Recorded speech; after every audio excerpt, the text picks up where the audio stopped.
ایک شخص نے نبی پاک صلی اللہ تعالیٰ علیہ وسلم سے پوچھا کہ یا رسول اللہ صلی اللہ علیہ وسلم مجھے قیامت کے بارے میں کچھ بتائیں۔ حضرت ابو ہریرہ رضی اللہ تعالیٰ عنہ فرماتے ہیں کہ حضور پہلے ہی قیامت کے بارے میں گفتگو کر رہے تھے۔ حضور فرمانے لگے جب امانت کو ضائع کیا جائے تو قیامت آ جائے گی۔ اب ذرا وضاحت دیکھیے میرے نبی کریم کی، جب امانت کو ضائع کیا جائے گا تو قیامت آ جائے گی، قیامت آئے گی۔ تو اس نے فوراً عرض کی حضور امانت کب ضائع کی جائے گی؟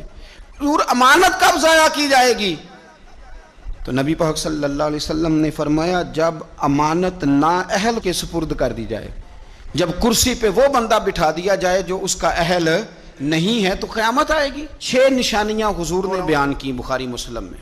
نبی پاک صلی اللہ تعالیٰ علیہ وسلم نے فرمایا جب علم اٹھا لیا جائے گا اور جہالت کی کثرت ہو جائے گی، اور تیسرا فرمایا جب زنا کاری بہت زیادہ ہونے لگے گی، چوتھے نمبر پہ فرمایا جب شراب عام ہو جائے گی، اور 5ویں نمبر پر فرمایا جب مردوں کی تعداد کم ہو جائے اور عورتوں کی زیادہ ہو جائے، اور 6 نمبر پہ فرمایا جب تم دیکھو کہ 50 عورتوں کی سرپرستی کرنے والا ایک مرد ہے، ان کی نگہبانی کرنے والا ایک ہے، ایک مرد ہے 50 عورتیں، جب یہ 6 علامتیں آئیں تو سمجھ لو قیامت آنے والی۔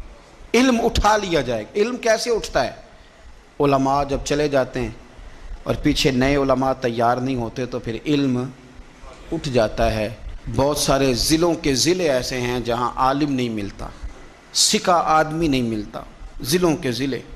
ہمیں شوق ہی نہیں کہ ہمارا بچہ عالم بنے، ہمارا مزاج ہی نہیں، اور علم کی بات ہم سنتے بھی نہیں، نہ ان لوگوں کے قریب بیٹھنا ان سے کچھ لینا ہمارا مزاج ہوتا ہے جو علم کے معاملے میں رسوخ رکھتے ہیں، ہمارا مزاج نہیں۔ علم اٹھتا جا رہا ہے۔ یہ اس مہینے میں درجنوں علماء چلے گئے، درجنوں۔ ہم علماء کو نہیں جانتے، ہم تو واعظین کو جانتے ہیں جن کی شہرت زیادہ ہوتی۔ علماء چلے گئے درجنوں، علم اٹھتا جا رہا ہے، جہالت بڑھ رہی ہے۔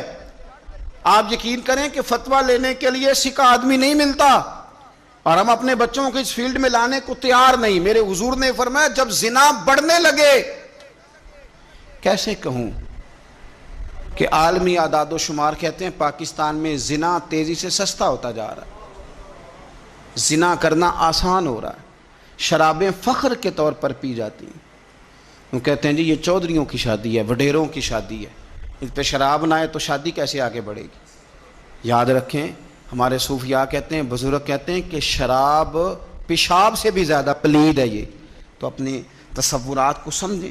جب عام ہو جائے یہ کام، عام، جب جہازوں کے اندر انٹرنیشنل فلائٹس کے اندر شراب عام ملے، جب آپ کے ملک کے اندر 14 کمپنیاں رجسٹرڈ ہوں جن کو اجازت ملی گئی ہو کہ آپ شراب بنا سکتے ہیں، بیچ سکتے ہیں،